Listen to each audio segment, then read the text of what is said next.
sabi ko, ito na yung 16 years total ng pag-aaral ko. May iyak eh. May iyak ka. 1.8 or 16. No.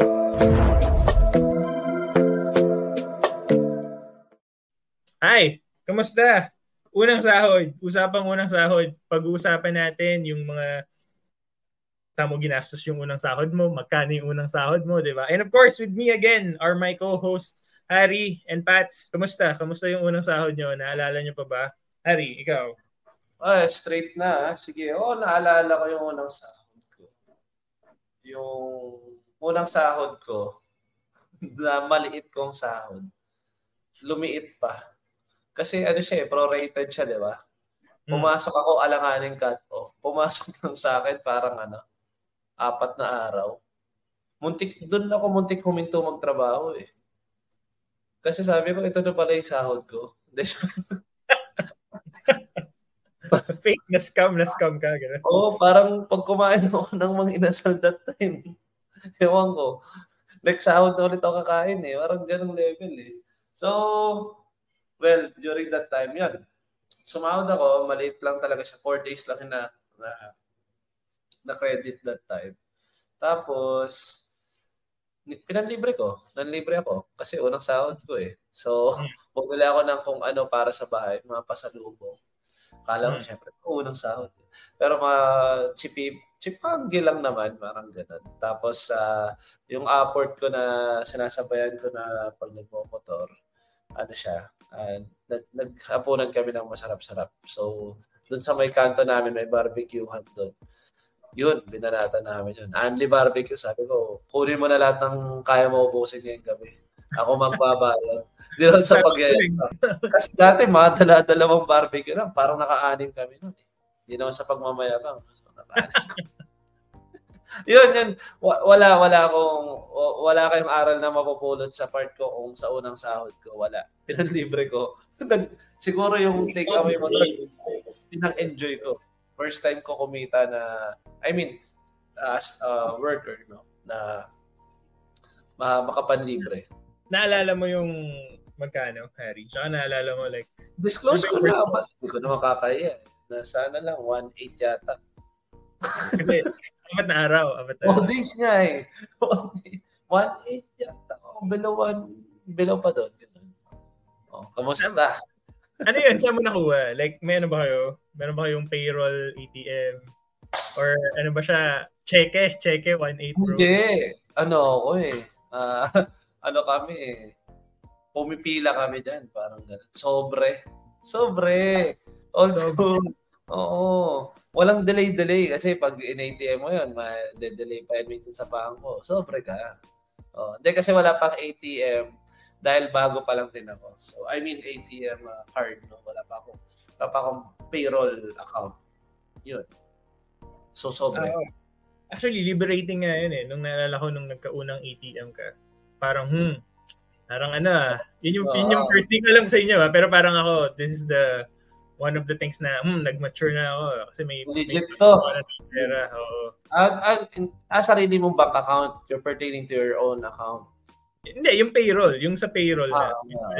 Ikaw, Pats, ngayon, alam namin, madami kang pinagdaan ng first jobs eh. Pero naalala mo pa ba yung unang sahod mo? Oo naman. Kasi dami ko kasi internship.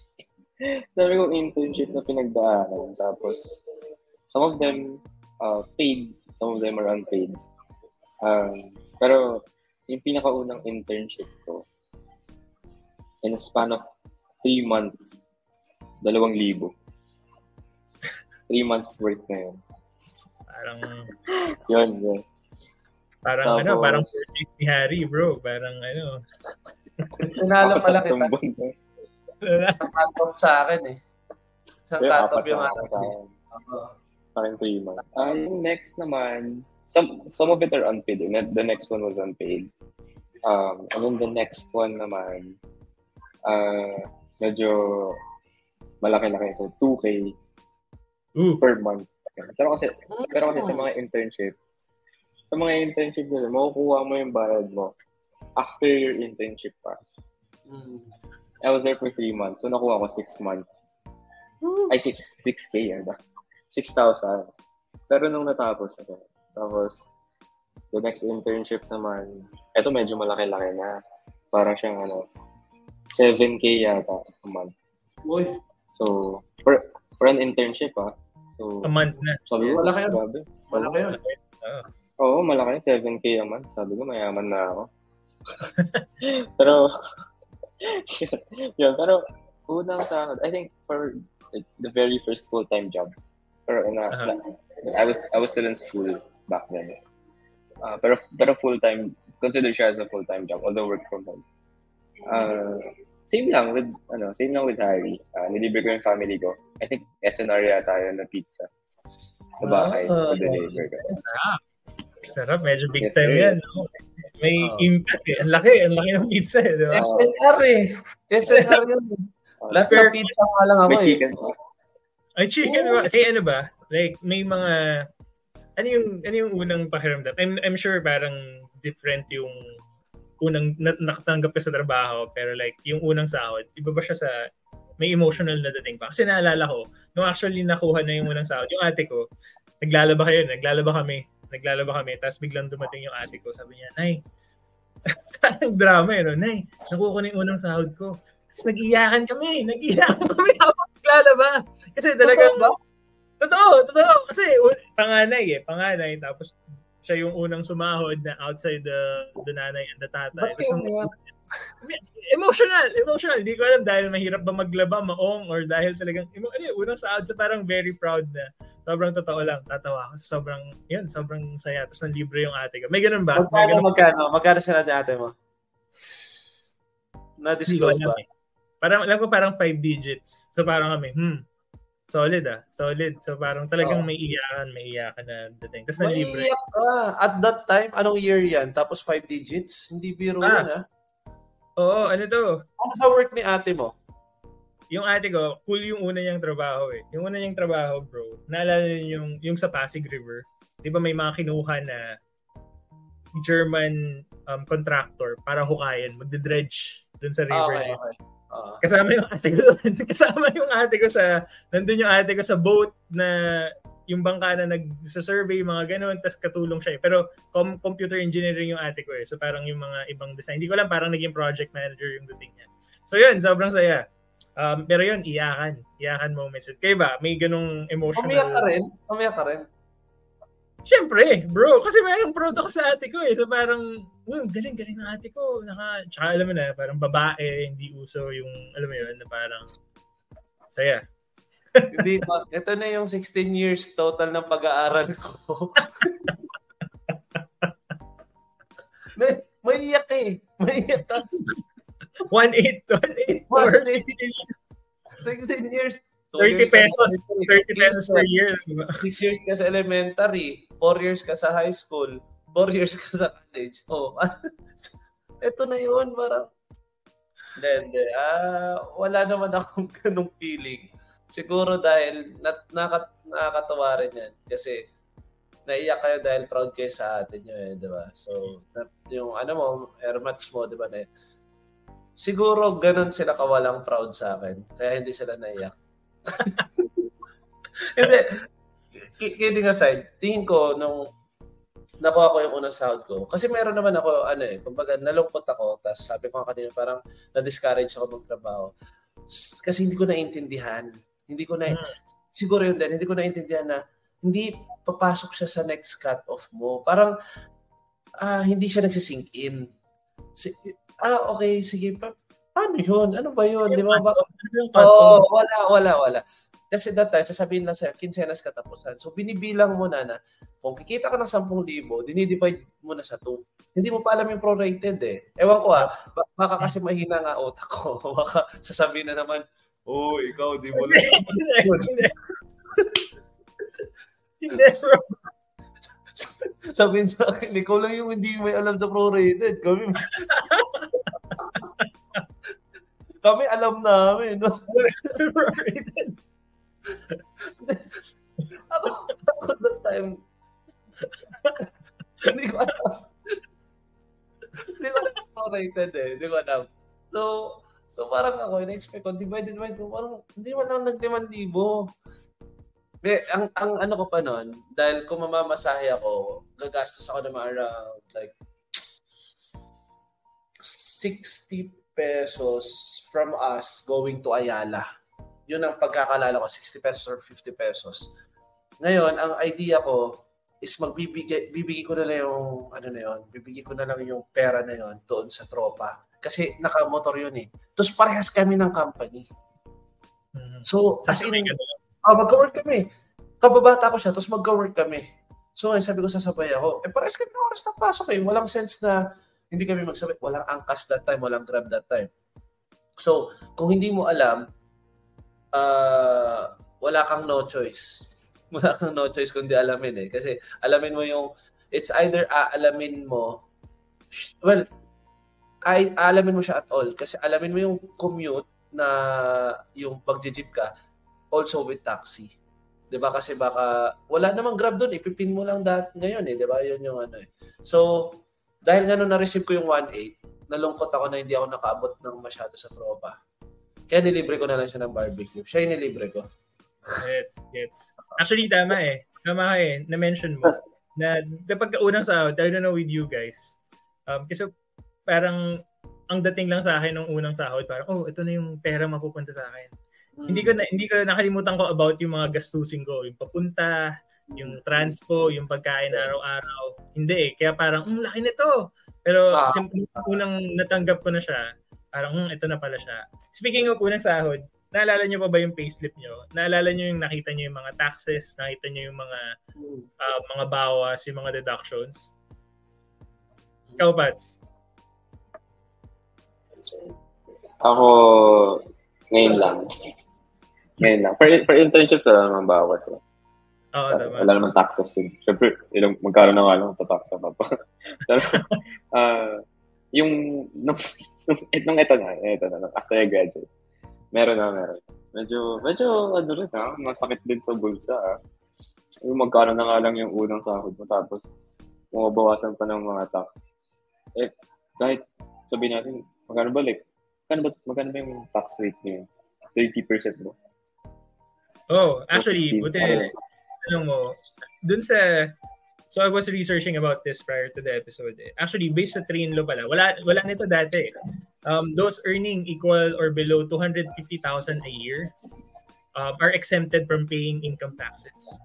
Actually, kung may train law, exempted na dapat eh. Dapat pala, dapat wala akong babayarang tax for a year. 250k annually yan. Baka sabihin yung iba, ano ba naman 250k a month? Hindi po annually. So, i-divide nyo by 12. So, around 20,833 pesos. If you're earning below that, equal or below that, wala ka pang babayaran. Pero pagka sumobra ka na, 250,001, boom, 15% at 12% na ata agad, parang gano'n. So medyo masakit. Tapos may mga bracket na yun, 250,000 to 400,000 a year, 12% or 15% ata, something like that. Yun. Masakit. So masakit. Yeah. Yes. Pero nung unang sahod, hindi pa naman ako taxable. Kasi 250k. Medyo under 250k pa a year. Pero masakit pa rin yung yung government deductible like SSS, pag-ibig.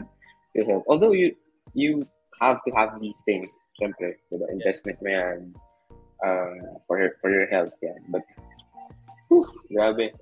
Yung gano'n na nga lang sa sweldo mo, tapos parang 3 to 4k pa yung mababawas. Sayang din yan, diba? Parang pamasahe ko lang yan. Sayang. Actually, parang medyo asar ako dun sa contribution sa totoo lang. PhilHealth, SSS, pag-ibig. To the point na naalala ko, may tinanong akong HR. Sabi ko, pwede bang wag na ako mag-contribute? Something like that. Pero hindi, talagang, sorry to say, mandatory siya. It's a contribution, di ba? So it's how the whole system works. Ari? Well, technically, yun nga, mandatory siya. If you're a full-time employee. Pero kung sakali naman gugustuhin mo na project-based ka, di ba? Wala ka nun, nung part na yon.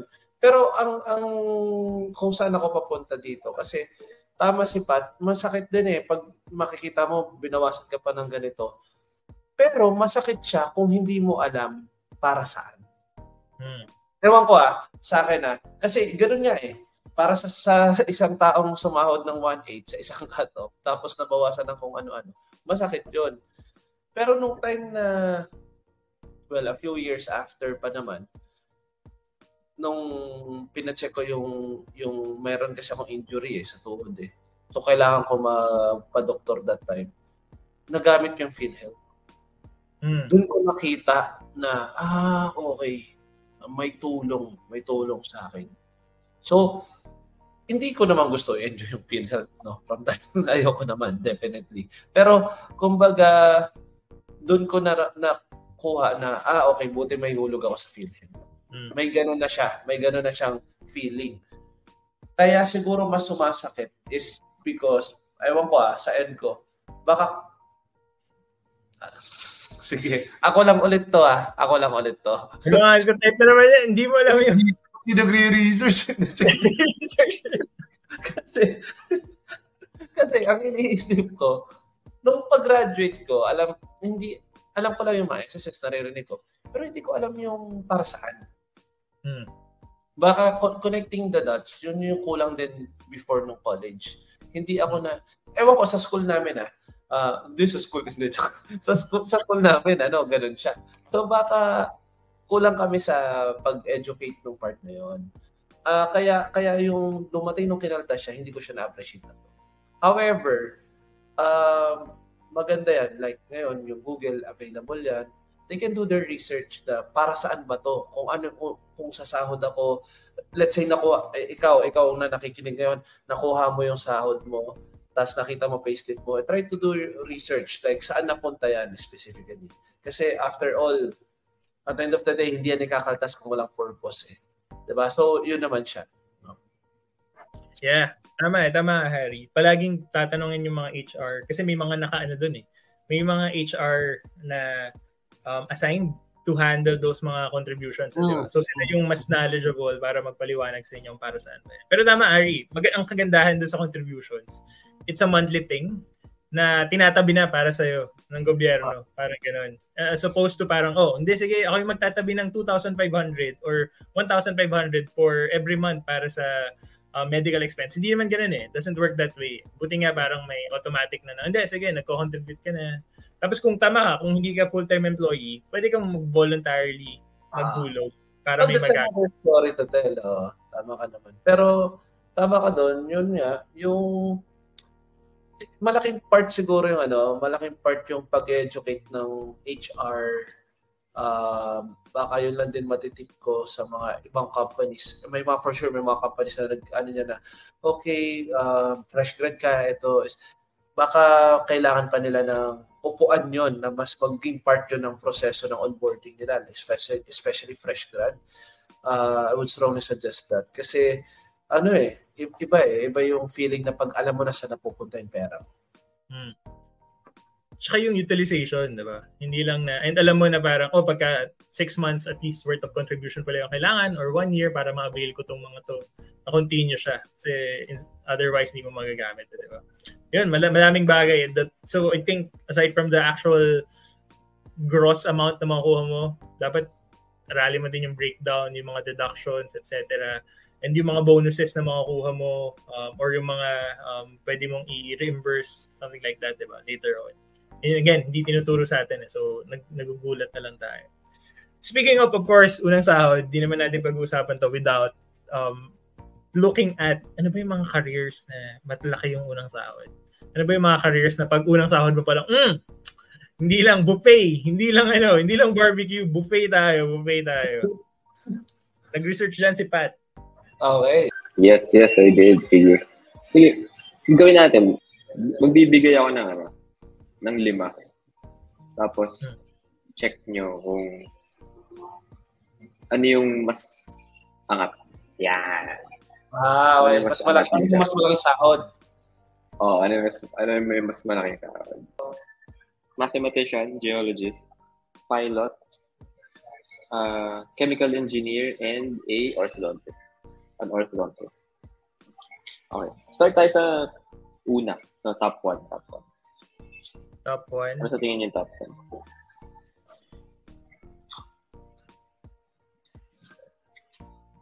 Chemical engineer ako. Chemical engineer. Chemical engineer. Okay, sige. Okay. Ikaw, JD. Ako parang ever since pagka sinabing piloto, alam mo na, hindi ka naman magpipiloto kung kung mura. Hindi mo may risk yung paglipad araw-araw, multiple times a day kung mababa yung sahod, di ba? Feeling ko piloto piloto. Okay. Sige. Mali kayo pa. Mali kayo pa rin. Ano yung number one? Well, it's not number one, pero yung top 1 sa 5 na binigay ko, it's orthodontist. Sorry. So, so compared dun sa 5, pinakamataas yung unang salary nila. Yung, tama ba? Average. Average salary nila, mas mataas? Yes. Average salary of an orthodontist is 89,600. With a salary range of 41,000 to 142,000. So, entry level na yun, 40K. Yan. Okay. Next. So, we got pilot, chemical engineer, mathematician, and geologist. Chemical engineer pa rin ako. Ako pilot pa din. Feeling ko naman, yun pa rin naman, yun may risk. Tapos mali na yung parehas. Sige, tatama naman kayo at some point. Okay. Tatama ka naman yung pilot at some point. Makaisa rin. Ako, chemical engineer ako kasi chemical engineer, okay. Based sa knowledge ko about it. I mean, hindi man in-depth. Pero, rin yan medyo may part din ng ng life eh. Feeling ko kasi anything to do na trabaho na may sa buhay ng tao.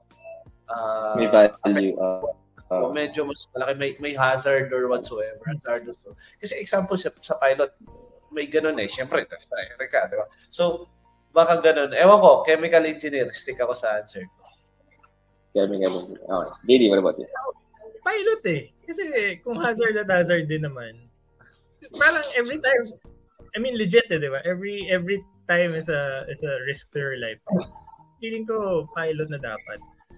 Unless parang nakakamatay pala yung paggawa ng pustiso. Hindi ko natin alam. Parang baka matusok ka ng mga sobrang palang dangerous sa dentist office.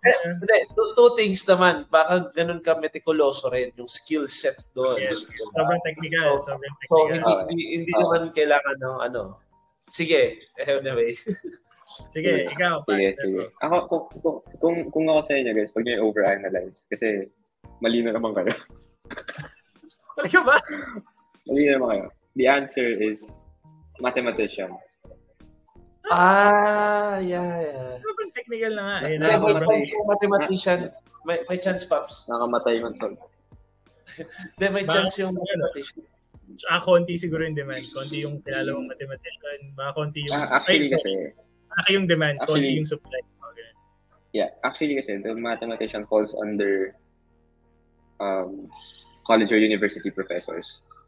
So, these guys, of course, there's higher education. Yes, like master na or pag-professor. Yep. So, PhD. Yeah. So, average salary is 79,600. Ranges from 36,000 to 127,000 pesos. All right. 0 for 2. Tingin ko yung mathematician, kasi may kilala akong mathematician, nag-fall siya, pwede sa professors, pero meron din ako kilala mathematician na nag-aano siya sa paggawa ng mga sa logic sa dev exams. No. Programming.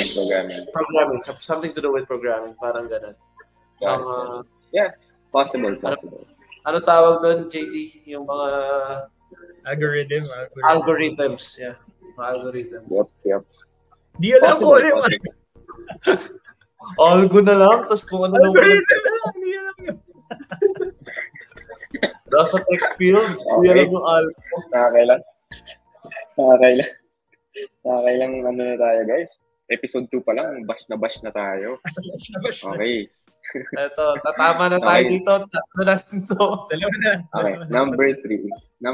Okay, so ang remaining natin is airline pilot, chemical engineer, and geologist. Okay, so, sige, number 3, go. Sure na ako. Chemical engineer. Sure na ako. Okay, sige. Okay, JD, go. Ako, medyo magbabago ako. Kasi parang so far, hindi pala risk equals reward eh. Feeling ko, geologist na.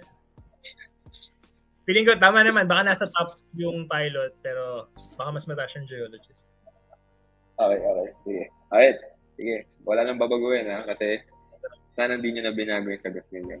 Mali ka! Number 3. Number 3 is airline pilot. Sabi na eh. With an average salary of 60,000 pesos, salary ranges from 30,500 to 106,000 pesos. Actually, fun facts. Meron akong ka-team sa Dragon Boat na piloto. Tapos, he's earning $1 million. $1 million a month? Monthly. Mali pala. So, dapat top 1 na to. I mean, depends sa position siguro. And baka generalize nila kasi meron naman may mga pilot na na hindi commercial. Parang hindi commercial. So, tapos hindi ko alam kasi wala ako dun sa part na yun. Pero hindi comparing to big companies like sa polish eh. So, arguably, if not the biggest one of the biggest, diba? Airlines sa Philippines. Tsaka baka yung kaibigan mo, may-ari ng airport. Hindi naman. Wala pa. So, pero siya, baka nagpo-fall din dyan sa pilot. Kaso baka specific sa pilot no? Specific pa siya na pilot.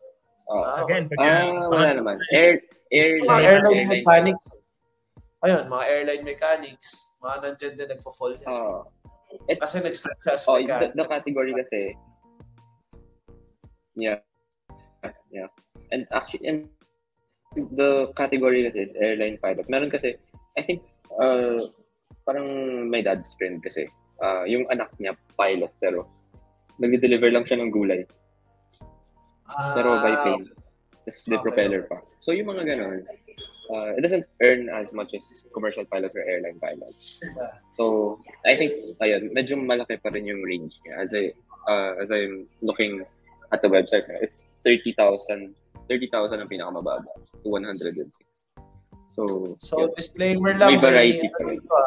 May basehan si Pat dito, no? So we're just basing it, may reference tayo ng website dito, no? And, I am basing it off of website. We're trying to figure out or para ma-rationalize bakit dito siya nagpo-fall. Kasi knowing yun nga, meron akong kakilala na pilot, hindi gano'n yung sound niya, but still, maybe we're talking about a general pilot na position. Yep, exactly. And this is based off of a I think general consensus, I guess. For lang din, share ko na lang din yung link. It's grabjobs.co. So, ayan, doon ako kumukuha ng sources ko. Sige.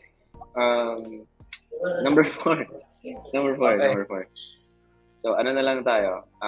Chemical engineer or geologist? Yan. Kanina nyo pinagtatalunan.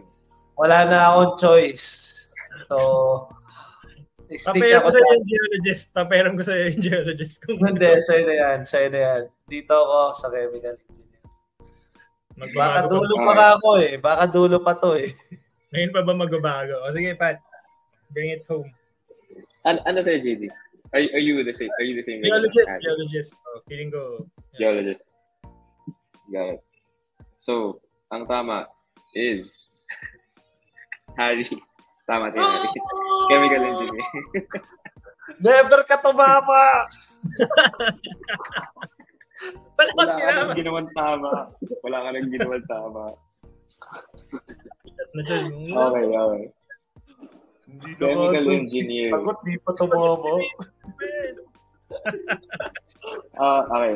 Ang average salary ng chemical engineer is 58,500 with a salary range of 30,000 to 75,000 pesos.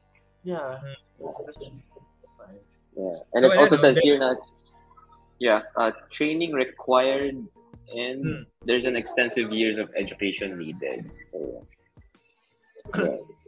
at saka license, license feeling ko may factor din dyan, Pats, and JD, ewan ko, yung sa basis niyan, baka, kasi hindi natin alam yung demographics diba? So, at saka yung specific line, industry of course, pero specific line ng type of businesses, yung sabi mo nga, nagde-deliver ng gulay, still, siya sa abuse, siya sa pilot, diba? Pero baka pati yung mga dyan, provincial rates. In average siya. Baka gano'n, no? Yung kung sino man may gawa ng site na to, kaya makipagkwentuhan kami sa inyo, paano nyo kinuha yung survey na to para magkwentuhan tayo. So, it's a bit surprising, but fair enough na mga pangalan yung mga title na yan is part ng malalaking site sa Pilipinas. Right. And most probably tama naman na baka focus lang siya on one area, we don't know. But definitely it's the average, I guess. So, makes sense. Yeah. Yep. And going to the last one naman, which is the geologist. Its average salary is 53,000. Salary ranges from 25,000 to 78,000 pesos. And top 15 jobs. So the very first, the top one is a doctor, of course, or surgeon. Average salary 166,000 pesos. So whopping 166,000 pesos. Number 2 is a judge. Pero hindi naman yan first job Hindi naman yan first job Magka-graduate, hindi naman fresh grad Hindi naman yan fresh grad position kung sakala to. Tama. Next is pwedeng pang first job, which is a lawyer. Average salary 113,000 pesos. Salary range is 51,900 to 179,000. Number 4 is bank manager. 106,000 pesos ang average niya. And number 5 is, medyo loosely used na kasi itong term na to. No? Number 5 is a CEO. Pero, I mean, of course. Pero, weird. Yeah. These days, medyo, it's loosely used na kahit mga small businesses, ginagamit na siya. But today, for I think standardization siguro, this is for corporations talaga. So yun. Average salary ng CEO in the Philippines is 99,500. Hindi pa umabot ng 100,000. Salary ranges from 45,500 to 158,000 pesos. So yun ang top 5 sa Philippines. Pero for example sa CEO na yan, I guess malaki yung 99,000 if you're managing a business of like you have 10 for sure. Composed of 10 employees, parang malaki yun, diba? So depende nga talaga siguro. But yeah, thanks Pat for sharing that data. Of course. Galingan nyo next time. Maghuhula na lang sa JD, di pa nag-stick sa isa, hindi nagkamali ka pa tuloy. Dapat isa lang. But yeah, salamat Pat, salamat for that data. Like definitely parang it gives insight din na hindi lang pala, madami palang career to take. And syempre of course nagbabago depending on years of experience ang kailangan, may higher education pa ba, license ba, may kailangan licensure, and may risk ba sa life, mga ganun. Depende. And at least it gives them an idea, no, na or para mas ma-excite sila sa kung ito man yung yung tinitake nilang career ngayon or pinag-aaralan nila. So, maganda ang yun lang naman. Yep, especially for the kids or college students. Especially for mga college students, kung yung audience natin, mostly kasi maraming mga students na, nasa college, and they don't know yet about where to go. They don't know where their path is going pa. So I think it's a great basis of where they want to go in life. Yeah, I agree. At with that, we're going to end episode 2. Salamat. Please don't forget to send your comments, give us suggestions. If you want to learn more about any specific career or like parang any other nuances sa industry, let us know. We'll research. We'll invite guests to interview para mas malaman natin sabay-sabay. No? And catch us in our next episode.